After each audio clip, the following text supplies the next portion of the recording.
Um, cool. Hi, everyone. I'm your host, Aaron Gall, as you know, and today I'm joined by Steve Reddington, otherwise known as Big Red. Steve, how you doing? Hey, Aaron. Good. How are you doing? Good, man. Thanks for taking some time to come on and chat today. Hey, thank you. I appreciate you having me on, and it's a long time coming. I've been looking forward to this for a long time.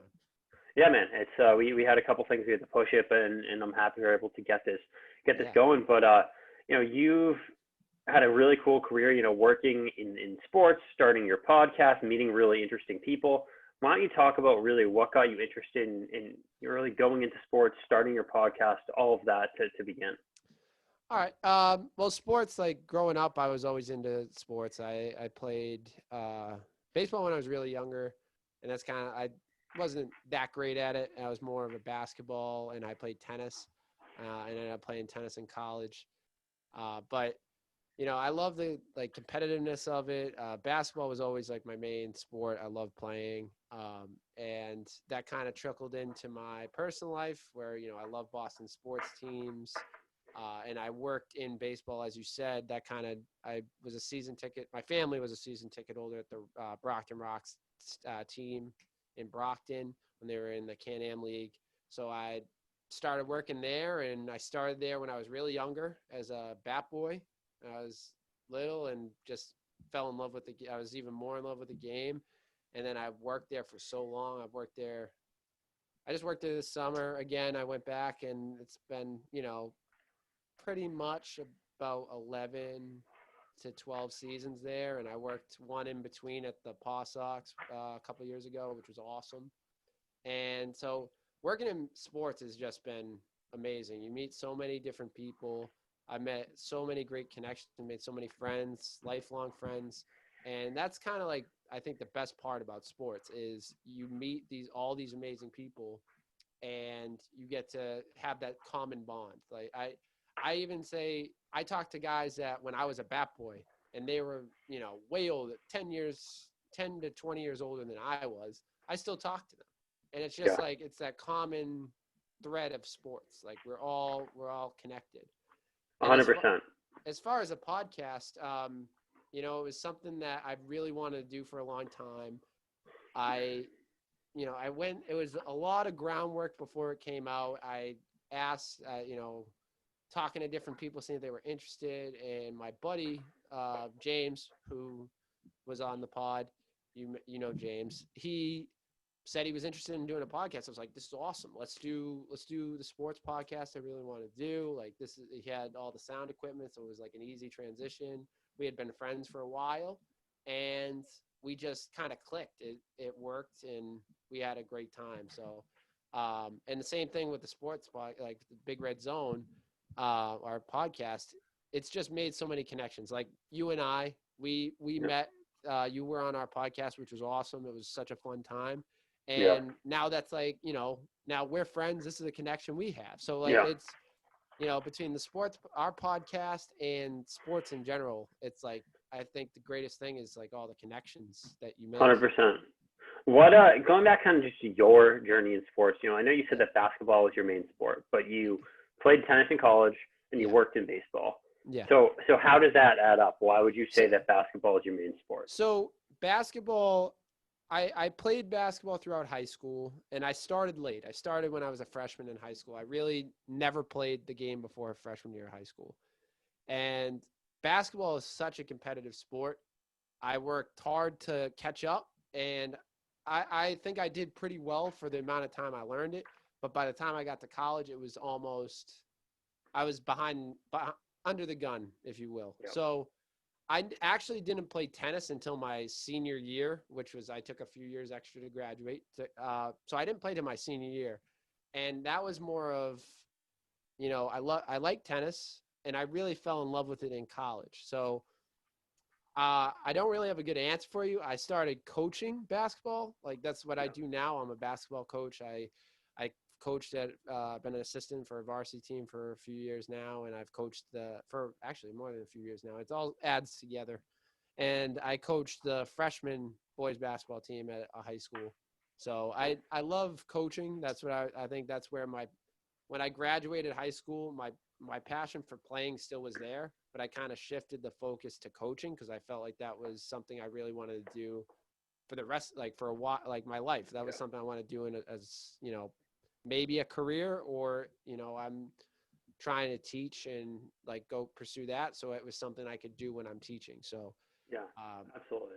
Do you baseball, see yourself, or no, keep no, going. sorry. To answer your question with baseball was just something that was my sport when I was really younger. I Yeah, loved the Red Sox teams. I loved baseball, and I just started working there when I was really young. So it was kind of just baseball is just some like a part of me. It's like we were talking about before we went on. It's like It's like that's my summer. It's yeah, the last 13 years. My summer's been dedicated to baseball. So absolutely. it's just that's kind of part of my life now, but basketball is definitely my favorite of all sports. Makes sense. Yeah. Do you, going with coaching, do you think that you're going to really continue to pursue that as a career? Do you see yourself being, a head coach one day, whether it be for high school or for college, whatever level it may be? Is that like an aspiration and a goal of yours, or where do you see it going? Absolutely. Coaching is definitely a passion of mine. And, I've worked very hard at it. I've coached since I was out of high school. I got uh, a AAU team right out of high school. I started coaching for I was fifth grade boys, and it was fun. I'll say it was a great experience. It wasn't like I learned so much, I guess. It wasn't my favorite team I've ever coached. It wasn't my favorite time coaching, but I Yeah, learned so much from that. I learned how to work, like simplify. I learned how to, communicate with parents more effectively. I learned how to communicate with people more effectively. And I always say it was one of the greatest experience coaching because it taught me so much. yeah, I really want to pursue a career in this. I someday maybe a college team or something like that. I'm actually going to a conference tomorrow, a clinic tomorrow, basketball coaches clinic, not tomorrow, Sunday, virtually. And cool. it's just trying to come up, learn as much as you can and get as much experience. And hopefully someday I can turn this into a pretty good career. Absolutely. And you never know where that's going to lead. You never know where all the connections that you have are going to lead. And you just got to keep an open mind because, if you want to be a coach at a college level or a high school level, whatever level you want, it's all totally possible. Right. It's just hard work and like you said, making the connections, like networking and anything you do in life. I I've learned. I had a professor tell me this, and it's so true. Networking is important no matter what field you do. Yeah, Whether absolutely. it's the podcast, whether it's coaching, whether it's you could be a teacher, whatever you want to be, a mailman. Networking is so important. Like you Yeah, never know who you're going to talk to next. I remember I was working at the Rocks. That this network never really. Yeah, and I shouldn't. This isn't a great example, but you never know who you're going to talk to. I was at the Rocks for a AU tournament, and it was early in the morning. I walked in, and to the check-in table with one of our interns was sitting there, and I was there like the on-site guy manager there, mm, and he was talking to this guy, one of the parents, and he was asking questions about the Rocks, like history, like when did it start, who owns the team, blah blah blah. So the intern kind of passed him off to me because I knew a lot about the team. I've been there for a while, and yeah, he was asking a lot of like management and ownership questions, like how many people comes in, who's owned the team, how many people pack, you know what I mean. yeah, And I was like, man, are you in baseball? Are you like, do you work in baseball? And he's like, no, I work for I work with a ownership team of another team. I was like, oh, no kidding. What do you work with? He's like, well, I work with the Kraft family and the Revolution and the Patriots. So I was like, oh, no kidding. That's really cool. And we just had a nice conversation, and he walked away, and one of the other parents came up to me and said, do you know who you were just talking to? I was like, no idea. I just was talking. It was Jonathan Kraft. Yeah, his very son cool. was playing for the team. And I was like, it was a perfect example. You never know who you're going to meet. You don't always know who you're talking to. So I hope I made that nice connection. He probably doesn't know who I am, but it was like, it's cool. You never know who you're going to meet. I met, the president of the New England Patriots in part of the Kraft family, and just by going to Brockton, Massachusetts, you know what I mean? So Yeah, it's cool. You never know who you're going to meet. exactly. And that kind of leads into your podcast and why you started it. How has that experience been networking, bringing on new people, and just having that new experience of having your own podcast? For sure. First, just want to plug it at Big Red Zone. The Big Red Zone. You can find us on Spotify, Apple Podcasts, YouTube, or Instagram at Big Red Zone, and Twitter.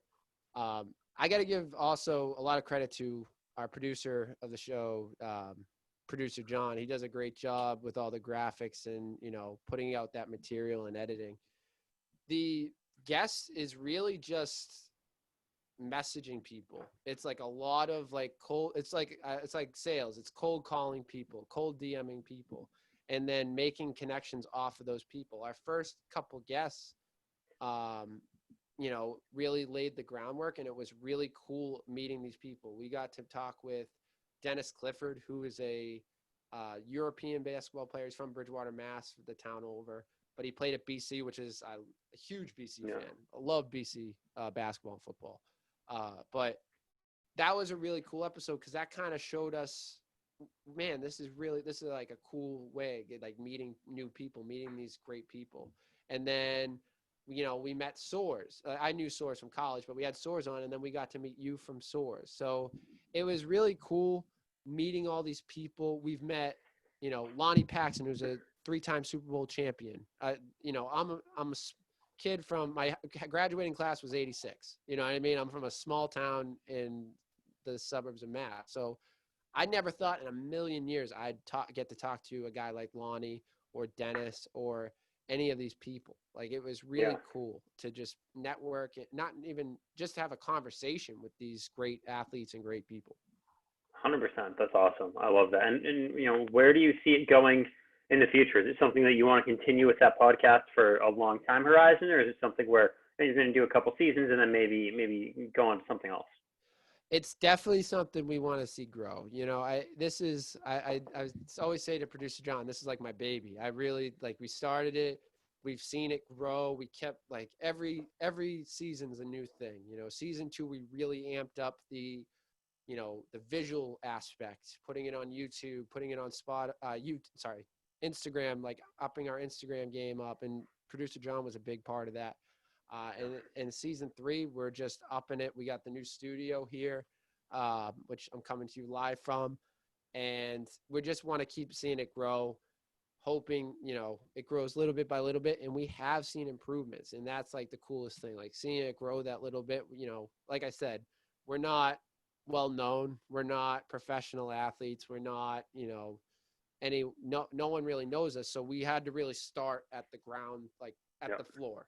There was no pre people bringing on to watch. Yeah, and definitely. Now we've grown it to pretty for us, for where we consider we're pretty happy, but we also want to keep growing it. And we have people, the coolest part is we have people that we don't even know write in. We do a topic every week called the People's Topic, and it's basically fan questions. They write in, tell us what to talk about, ask us questions, what we think, something to talk about. And we have one fan that writes in every week, and we have no idea who he is. So it's it's a cool thing. That's a cool aspect to have, because we have no idea, and we give him a shout out every time because we can. He's our first really not known big fan of our show. Yeah, and we love it. Those little victories are what make it give you the urge to keep pushing on, because it's 100%. sometimes tough, and we've talked about it. It's some things work, and you're like, man, that really worked, and then you'll try it again and it doesn't work. So it's it's a constant puzzle. It's trying to figure out the pieces that work. Hey, maybe you should have that guy on the show sometime. That would be a good idea. Shout out Joseph Celia. We may need to get him on the show, because I think he would our first big real fan. Yeah. Where so how'd you create that new studio that you're in? What where is that? It's actually in my house. We bought the backdrop a while ago, and we were planning on doing it in our old studio and kind of revamping it. Unfortunately, our co-host James had to take a step back from the pod. He, has a lot going on, his family stuff. Yep. So we had to kind of think outside the box and think where we can. So I did a lot of cleaning during quarantine and cleaned out a little space in the house, and we got a nice setup here. We try to add a few things here and there, and it's pretty cool. Looks pretty cool over here. So Nice. That's awesome. yeah, Love the creativity with that. yeah. Just it's kind of a lot of things is thinking on your feet, man. Like it's like especially I've learned to do that better in baseball. Like working in for baseball teams, things happen all the time, and you just got and teaching too. Things happen. You got to think on your feet, and it.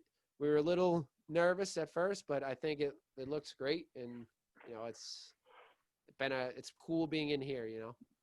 Yeah. So, I mean, what else do you see for your future? Where do you see yourself going? What are kind of your goals?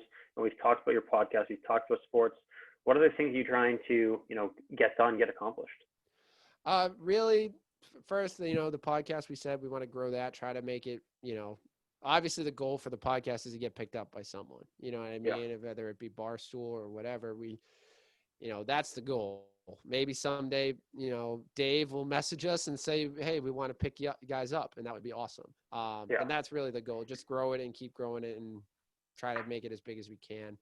Personally, the podcast, I want to see success, but on the other side, I also want to, like I said, I want to pursue that that career in coaching.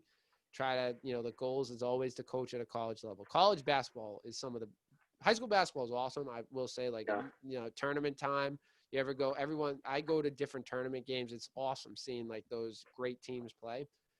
Yeah. And college basketball is some of the best. I always like Oh, yeah. watching a college basketball game.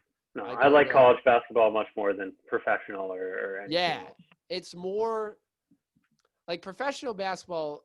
The way I see it is like they're putting on a show. They like it's good. It's basketball. They're the best of the best, but it's also entertainment. Um, Not saying college basketball isn't entertaining, but it's more of guys more fundamentally sound. I guess it's more doing things basketball wise the right way, and it's Yeah. just entertaining. And I even tell my guys some of the most entertaining college basketball is women's college basketball, like watching Mm. UConn. I tell all my freshman guys, go watch UConn play, women's team play. It's Yeah. so fundamentally sound. It's such good basketball. So of course I want to coach at the college level. That's I think any person's goal that wants to be a basketball Yeah. coach. And also like I'm also trying to pursue a career in being an athletic director, probably at the high school level. I was talking about it the other day, and it really clicked. Like, I wanted to be a teacher, and I still want to if that opportunity is there. But athletic director is like the best of both worlds for me, and I think that's Yeah. kind of my niche because it combines what I've done for the last 13 years of working in professional baseball and working for a professional sports team with working with kids and being able to help kids, because that's why I got into teaching. I wanted to help kids, and I think that's why anyone gets into teaching is helping out kids and getting to work with them and helping them through life. And that's really what I want to do. And that's kind of like that's like the career, like the job that I think is what I want to do is be an athletic director eventually. But I want to try to pursue the coaching career and try to get Yeah. that college coaching career first. You know what I mean? Yeah. And then No, it completely makes sense. yeah. That's awesome. What advice would you give someone who maybe they want to start their own podcast, maybe they want to break into coaching, whatever it may be? What advice would you give to someone who's young and wants to get into one of those areas? The biggest thing I would say is two things. One is network. Network, I think, is the greatest thing. Like especially if you want to coach, you want to do a podcast, you need to network. You need to build out those connections, make positive connections with everyone, because you never know. You may be wanting to be a coach, right? And you have a professor that's one of my professors is an athletic, kind of teaches the athletic training type classes. Yeah. And he's trying to become an athletic trainer for teams, like different. He's interviewed for different teams and professional teams. So let's say one time he gets a job at a college and they're looking for an assistant. He may say, if we build that good connection, he may say, I got someone that really wants to learn and is a hard worker. You never know Yeah. who you're going to meet, and you never know who knows someone. Everyone knows someone. Exactly. So I'd say networking and just taking the jump. Like that was something and just going all in on something, like especially with the podcast. Like it was nerve wracking. You know, it makes you nervous, and I'm sure you know, putting all your thoughts out for everyone to listen sometimes isn't the most comfortable thing. It's like it takes a lot of guts to put out what you want to say and put out your product and take the criticism, take the positive. You know what I mean? So yeah, no, 100%. I would say like the best advice is just take the jump. Just do it. Don't overthink it. If this is something you want to do, if you want to coach, Go for it. Yeah, just go for it. And I promise, like if you just go for it and put everything into it, it's gonna work out. That's awesome. Love that advice. Just kind of to go over, where can everyone find you, just in case they missed it? Where can they find your podcast? And then, what else do you want to leave our listeners with? Sure. Before we go, we need to talk about the fantasy football league. Oh, yes. Fantasy football league. Yes, I forgot it. We need to talk about it. Aaron, I think he's on a skid. I think that's why he didn't want to talk about it. He's on a little bit of a losing streak, so I understand. Hey, I think I'm what, 2-3 right now? I think you know what I say. Yeah, I think you are 2-3. I'll say that I say it on the pod every week. This is the most competitive league I have been in, roster wise. It's just everyone's team is either 3-2 or 2-3. It's like so even. Like every week, someone wins, lose, win, lose. I was 1-3, and then it was looking like I was going to go 1-4, and I was projected to lose by like 30 or 40 points. And then somehow, like the Ravens defense got me like 30 points that week. Like Tom Brady scored like 45. Like I just outdid it. I gotta pull it up now because now that we're talking about it, I gotta talk. Yeah, you're 2-3, not last in the division. You're fourth in the division, and like I said. It's 3-2. The people above you, 3-2. Yeah, I am winning the division. I am leading the division. I have to say, neck and neck though. Neck and neck. Everyone's close. That, like I said, it's awesome. The draft that we had was awesome. Like that was a fun time. I don't know about. I hope you had a good time. It was like. No, I did. It was a fun draft, and I think it was competitive. It was like you've been saying. It was a really good draft. People knew what they were doing. It was a good draft. It flew by too, and I think that shows like we did that in record time. I couldn't believe it. I think it was probably it was a regular 10-person draft, like normal roster positions. I think this is not an exaggeration. I think it took 45 minutes to 40 minutes. It was under. I think it was under an hour. It was definitely under an hour. Definitely under an hour, which I've never done. I was expecting it to be like 2 hours or so. Yeah, but that was. Insane. When I looked at the first round and it was like 3 minutes in and we were already done with the first round, I was like, man, this is getting this is nuts. This is but I would have thought, because normally in a draft, like, once you get into round 7, 8, it slows down because people, think more and don't really know who to pick. And it just didn't. I don't know why. It didn't. It was nuts. Like it literally was. Everyone had an idea. The players just seemed to find their way to the right team, and it was like I don't know. It was awesome. It's a fun league, and I love that we did it. That was just an idea that we had. That was like we were trying to think. How can we combine everyone? We've had so many awesome guests on. How can we get everyone involved in something? And fantasy football, I forget who came up with the idea, to be honest with you. I think it just came up in an episode. We were like, we should do a fantasy football league. And it was, I'm glad we did it because I like doing those side projects with the podcast. Like we did the golf video. Do you see the golf video? No, that was cool. So we did the golf that was really video. Cool. Yeah, that was fun. That was like, because James and I don't know how to play golf. Like we don't play golf regularly. We got into it after James goes like almost every week now. Like he likes to go golfing because I don't know, he just fell in love with it there. And, since I started working at the school again, so I haven't had much time to go since the summer, but, I was very into it too. But that was like, I like doing those side videos, it gives the viewers a different vision of like us, a different view of us in a different 100%. setting. But no, I agree. It's been a fun league, and I've really enjoyed being in it. Yeah, I'm glad you're in it, and maybe when we get off this, I'll talk fantasy football trade. Yeah. So, like I was saying before, where can everyone find you? Your podcast? Let's just throw out another plug and any last words. Absolutely. You can find it's the Big Red Zone. You can find us on Apple Podcasts, Spotify, anywhere there's a podcast. Pretty much, you can find it. YouTube, you can find us. Just find the Big Red Zone, search it, and then you can subscribe to the channel so you get all our videos. We put out like segment videos. We put up the whole episode. Anything you want, you can find us there. And then on Instagram, Twitter, TikTok, which surprisingly blew up. You can find us at Big Red Zone, just at Big Red Zone, and follow us there and come along for the ride. Awesome. Well, thank you again for coming on. I know I really appreciate it. Aaron, thank you again for having me on, and we'll see you hopefully on our side of on our podcast soon. Absolutely. I'm going to stop the recording. Let's see.